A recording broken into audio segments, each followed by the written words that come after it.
Hi there, guys, and welcome to the latest edition of the Weiss Crypto Sunday Special with me, your host, Chris Coney. My guest today, once again, is Juan, and today's macroeconomic topic that we will be discussing is Juan's number one specialty. It's market cycles, but we're going to talk about crypto market cycles and, well, market cycles in general. So, first of all, Juan, welcome back to the Sunday Special. Thanks for having me, Chris. Welcome back, sir. So, what I want to do, I'll make sure we hit all levels of sophistication. So, what I'm going to do is start off with just like cycles in general, and then we'll drill down into like how they apply to like traditional markets, crypto markets. Do they differ, the nuances, and then kind of dig into more detail as we go, if you're all right with that. Yeah, absolutely. Like you said, it's my favorite topic, so let's do Yeah, it. good stuff. So can you give us like the basic components of a market cycle to begin with, and then we can apply that to different markets? Okay, so let me see where I can begin. So a cycle, in my own work, I've seen several definitions of cycles. So let me start with what, according to my model, is a cycle.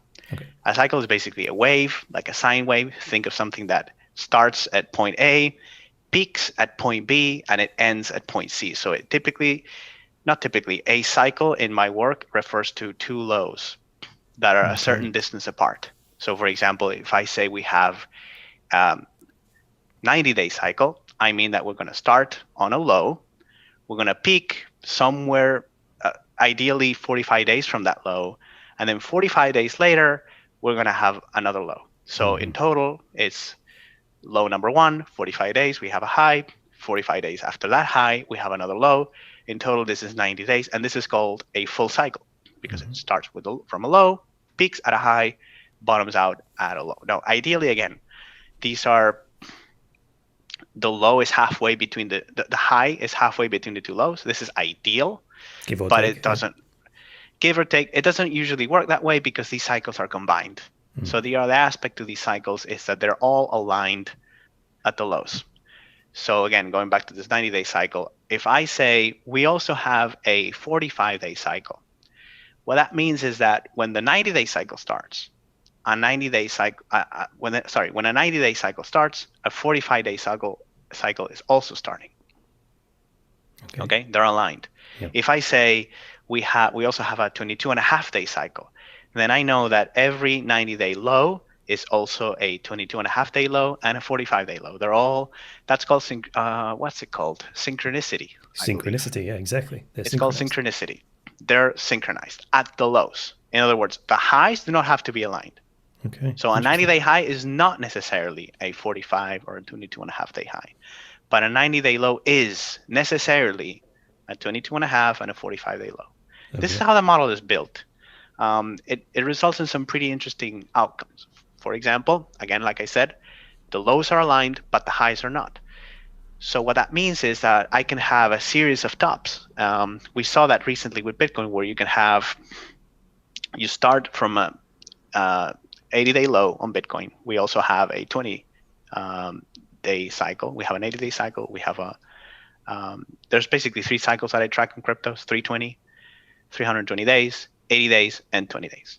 And recently, what we saw is a 320-day cycle top out, and that was lining up with 80 days. But then immediately thereafter, we saw a 20-day high. So usually, what that looks like is you can see markets making several tops, and each of them corresponds to a different cycle.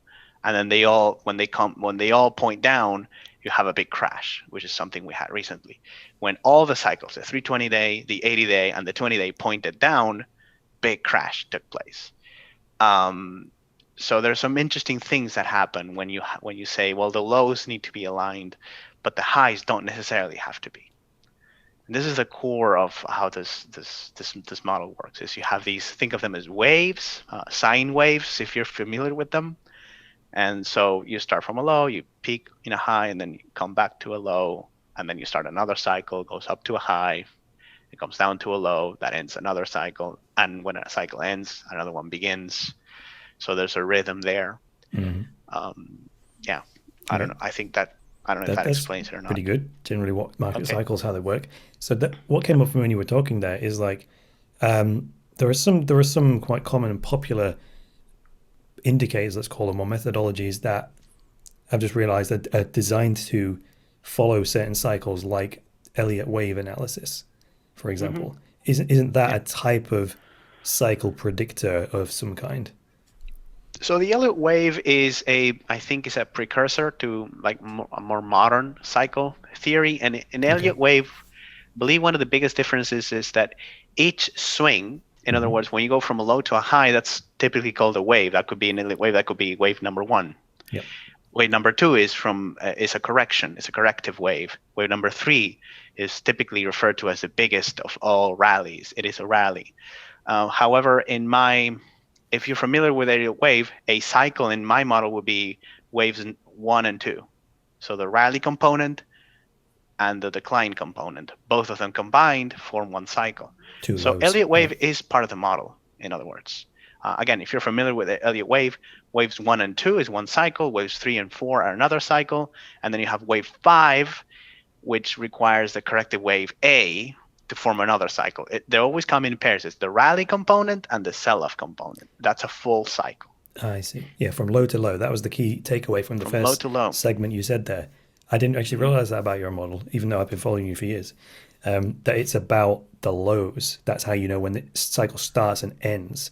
And the bit in the middle is, varies, but that's really how you know when a cycle starts and ends in 20 days, 80 days, 320 days, whatever the different cycle lengths are. And one contains the other. Like an 80-day cycle has 4 20-day cycles, that kind of thing. That's correct. Okay, pretty good. And then you're looking for confluence, like you said. If they all line up at the same time, you've got almost like 3 lots of pressure pushing the price down. It's not pushing the price down. It's not like that. The model doesn't act on the market. It sort of understands the market, but talking those terms. Yes, the other way around. Exactly. Okay, fine.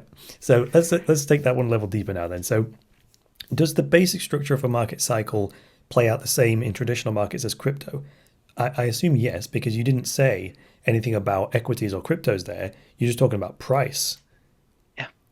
So to answer your question, yes, they are the same. They apply. There is a difference, and the difference is the frequencies.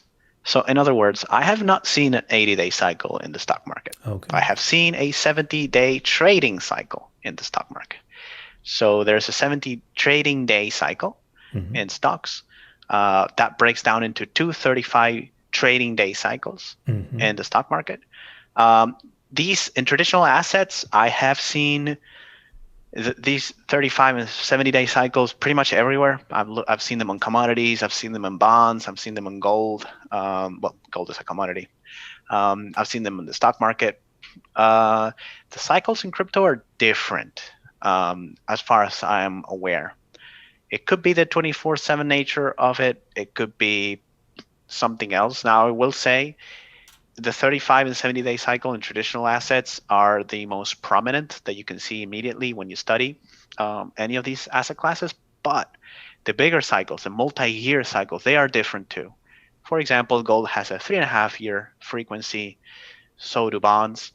But in the stock market, it's a 4-year cycle. So slightly different. But the fundamentals of how you study them, how they relate to one another, in other words, you break down this 4-year cycle probably into 2-year components, then into 1-year components. You keep breaking it down, and then you get to these 35, 70-day. So it's like building blocks. Let's say the basic cycle is 35 days, and you can combine them in different ways to form different longer-term cycles. If you're following the logic, you will say, well, if it's the same frequency and it's the same relationship, it should be exactly the same cycle durations everywhere. But it's not, basically because, for example, on gold, you're going to have 3 year plus, like 13, 14 month cycles that make up one 3.5-year cycle. But in the case of the stock market, what you're going to have is 4 1-year cycles that form a 4-year cycle. So the number of cycles needed to create a bigger cycle is not fixed. Right. Yes. It is not fixed. It's usually 2 or 3, and in crypto, it's strange because it's 4. It's always 4. It works in what's the term? Fourth harmonic. I've seen it referred to, but it works in And yeah, it's a fractal, and it's the number is 4. The key number is 4. Each cycle relates to one another by a factor of 4. So you divide it by 4, you get a smaller cycle. Multiply by 4, you get a bigger cycle. In stocks, it's typically 2 or 3. Mm-hmm. And it actually depends on the cycle. So you can have 2 35s forms a 70, and then 3 70s form a 220 or a 210, for example, something like that. So you mentioned there about like, why is the cycle different? Is it because crypto trades 24/7? And that made me think, what impact does, well, because traditional markets are regulated, right? And I suppose having trading hours is a type of regulation. You're only allowed to trade between 9 and 5 or whatever it is. How, is that, it maybe, do you think, is having an impact on the differences? And also that confuses me because because you're modeling, right? So you're taking reality and then trying to abstract a model from it. I see. Yeah, right. So you're actually observing what's happening, right? What that's the result of regulation 24/7 trading doesn't really matter. You don't care, right? Because you just take the data as it is and then model it, right? Correct. And make observations. That's what I do. Right. Yeah, there's some mathematical techniques that you can apply to price action to derive cycle frequencies.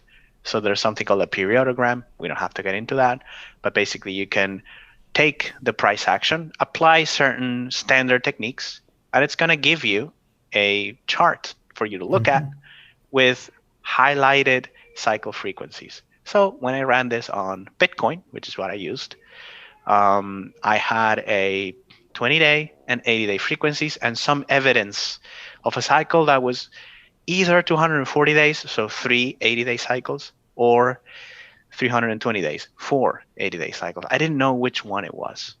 I wasn't sure. I kept running tests, and eventually I concluded that it is 320 days. So it's 4, which makes sense, right? Because I had clear evidence for an 80-day and a 20-day cycle. The longer-term cycles were not clear because of insufficient data. There simply was not enough data for me to see what those frequencies might be in crypto. Yes. Okay, gotcha. That's actually one of the biggest criticisms of market analysis in crypto is like, it's just not been around long enough. So, the more data, obviously, the greater the accuracy. And traditional markets, you've got gold going back like, hundreds of years. So, and so forth. So that's cool. So the stock market, you have clean data for over 2 centuries. Right. So I know of cycles as long as 50 plus years. Like big. One that I trade around a lot is a 16-year cycle. Okay. It's a 16-year bull bear cycle. Been around forever. So yeah, I don't have anything of the sort in Bitcoin. In fact, I suspect Bitcoin does have a 16-year cycle because there's a 4-year cycle. So I suspect there's a 16-year cycle in Bitcoin, but Bitcoin hasn't been around for 16 years. So I don't know. We'll see. See if it happens. That's a good one. I like that. So just sticking with this idea of the difference between the regulated and non-regulated markets. So, and again, I'm going to have to keep reminding myself that you're modeling what's happening, right? It's not supposed to act on it, right? I need to remind myself of that. So any observation I make, like what I'm about to make in a moment, the model accounts for it. So I'm already teaching myself about this right now. So in traditional markets, I've heard of when there are serious drops in price, I've heard of something called the plunge protection team at the Federal Reserve, or is it the Federal Reserve, who come in and do things like they halt trading, or they prevent the stock price from falling, which is obviously a free market intervention. These are called circuit breakers. It's the exchanges that have those. But doesn't that mess with the cycles though? Like, does it? No. Well, even if it does, like I just said, the model still accounts for that because it's just observing what's actually happening with price. What intervention can do, just I can refer to intervention more broadly speaking. I think specifically that the circuit breakers, they don't affect the cycle. They can sometimes affect the magnitude. Like I remember trading soybeans, for example, 2016, I believe it was April. It was limit up every day. Limit up means it went up so much that they had to shut down trading. Stop the price going up too fast. Correct, but it would continue to go up the very next day. Also, I think it's so silly about it. Just like in Oh, crypto, it gets it out of its system one way or it the other. it sure. I'm actually, as a trader that trades a lot of derivatives, I can tell you that there's so much leverage in the system that if you don't have circuit breakers on, you risk Okay. breaking the whole thing. So I okay, see what you so mean. so having them actually does make some sense. I don't think we'll ever see them in crypto due to the decentralized nature of trading crypto. Mm, Even though we trade in centralized exchanges, it's decentralized because you can trade all over. So some exchanges may choose to halt trading while others are continuing to trade, and people can do arbitrage. How will that work? I don't think it can. However, we right. have seen exchanges basically shut down um, when there's too much activity. Mm, There are circuit breakers in crypto too, and we don't have to get deep into that, but there are some. They're just different due to the different nature of how crypto trading works. Typically, what exchanges will do is they'll delever everyone. In other words, they close all positions, and this is a way of intervening in the markets. Crypto exchanges do this when there's leverage involved. In traditional markets, they don't have these. I'll circle back to cycles in a second. yeah. They don't have these. They have different mechanisms due to how collateral works in traditional markets. The exchange is basically on the hook for any loss that anybody can have. Hmm. So they have circuit breakers instead of what's called auto deleveraging. Now, Yeah. how does the cycle model take all that into account? It just does, because again, it just studies the price action and it includes all this intervention. Microeconomic intervention can also impact the cycles. And this is a big thing I've been writing about for many years, actually. Because macroeconomic intervention, in other words, money printing, Mm, does distort cycles, not the duration of the cycle. However, it does distort how much the cycle goes up during the up phase and how much it goes down during the down phase. So remember, each cycle has an up phase and a down phase. These are distorted by macroeconomic policy. I have seen them very heavily distorted in the past 20 years. Skewed to the upside, very, very skewed to the upside. In other hmm. words, shallow corrections, extreme rallies. And seeing that through the lens of my model, actually noticing this change in the way the cycles behave has actually led to it's been an input in the way I see the world, because I look at asset prices through the lens of my cycle model. Right. My cycles model tells me, hey, these cycles appear distorted. So then I think, why might they be distorted? It must be the fact that they're printing money. So what I mean is, the model has taught me that it is the model that taught me or showed me how big of an impact these policies are having in asset prices.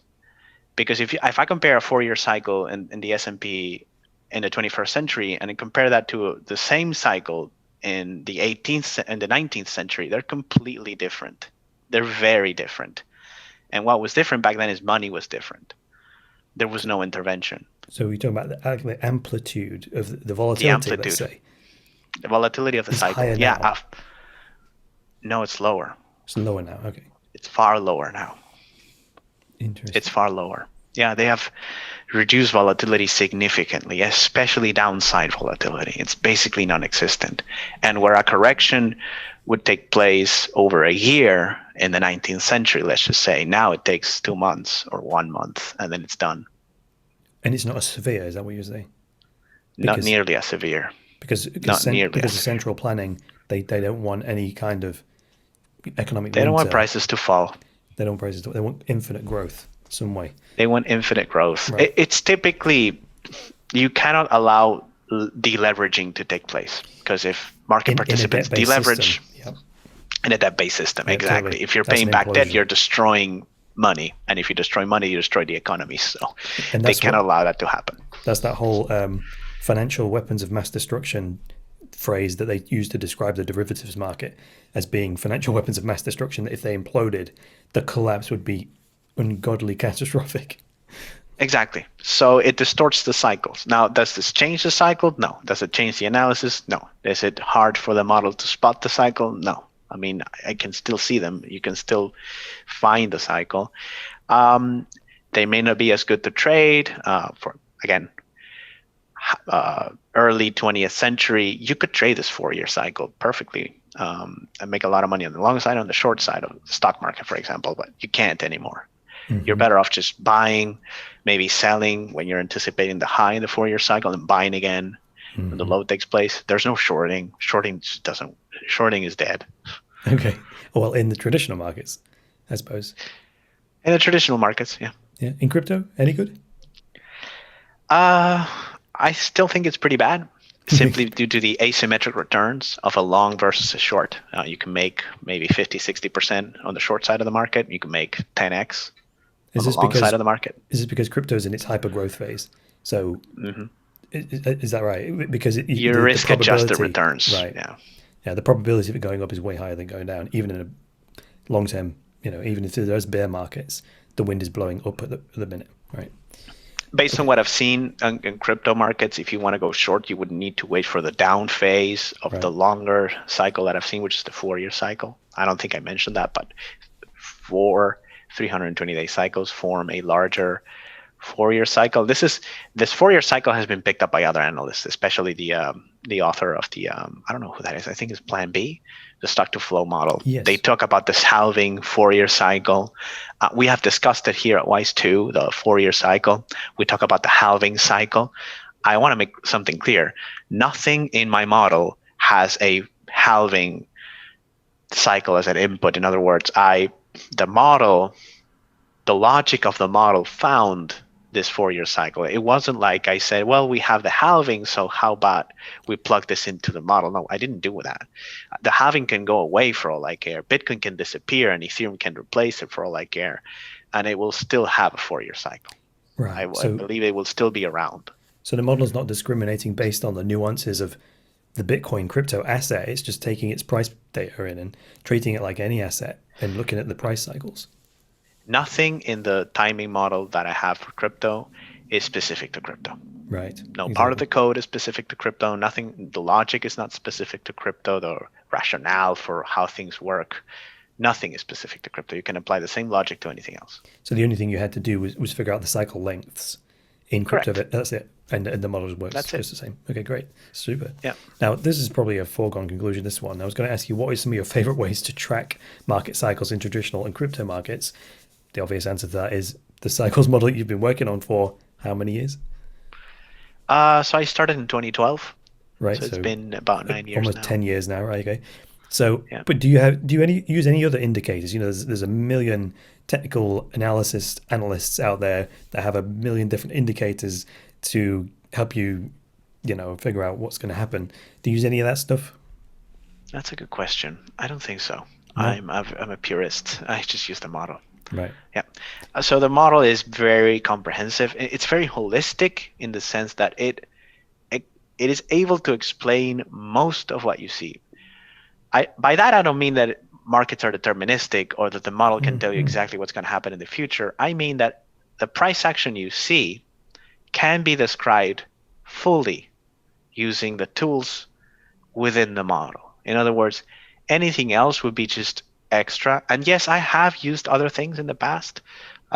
For example, on Bitcoin, on crypto assets in general, I will sometimes look at the flow in and out of exchanges, the flow of assets into and out of crypto exchanges, because I happen to know that it correlates with a longer term 320-day cycle. It correlates very neatly. So I use that. Sentiment can be used to time the 4-year cycle because I've seen it correlate. In other words, sentiment tends to peak when the 4-year cycle is peaking. It tends to make a bottom when so people are the most negative around 4-year lows. People tend to withdraw a lot of money from exchanges around 320-day highs. They tend to send money to exchanges to sell them around 320-day lows. So I will sometimes use auxiliary tools when I find that they correlate and they give another layer of analysis. So if I find some fundamental factor that explains or correlates to a cycle that I know is there, I will use that sometimes as a leading indicator. But it depends. That really does depend on the market. But that's like supplementary, right? Supplementary. The foundation is the cycles. That's where everything begins. Let me put it this way. If I looked at the timing model and it said there's a 320-day low here, and I looked at the flow into and out of exchanges, and I saw nothing there, I would trust my model. I wouldn't say, well, there's people are not withdrawing their assets, so it model must be wrong. I typically I will say, okay, maybe this indicator is not working because I trust my model. Totally got you. So, yeah. I mean, if people want access to the insights from the model, there are actually a number of different Weiss products, like what is it, Weiss Crypto Investor? No, Weiss Crypto Portfolio is one that uses your timing model, right? Are there any others? It's based around the timing model exclusively, almost exclusively. Okay. We're working on a few more. We want to provide different. The model has a lot of output. There's a lot of valuable tools that are provided by the model, and the Weiss Crypto Portfolio is very focused on trading. There is some analysis there I write every week, but there's more things that the model is producing that we want to package into different product offerings. But we're working on those. Off the top of my head, I would say also the Weiss Crypto Investor also uses the model to some extent, but like I said, we're now working because we have we've been working for the past few months in a more robust version of the model, more fully automated one, and so that allows us to bring more things to market that we're going to be offering to subscribers pretty soon. So more ways to look at the output of the model. They're not exclusively trading related. Right, in a way that's like self-service, is that what you mean? Yeah, you basically subscribe to a service that gives you some automated output that the model is already producing, but we're not really offering that. I don't know if that makes any sense, but I'm totally with you. Totally. It's in the works. Let's put it that way. It's in the works. Okay, good. Yeah. Okay, this is a great place to leave it. Juan, thanks very much for being on the Sunday Special once again. Thanks, Chris. Look forward to seeing you back again next time. And that's all for this edition of the Weiss Crypto Sunday Special on market cycles. Until next one, it's me, Chris Coney, saying bye for now.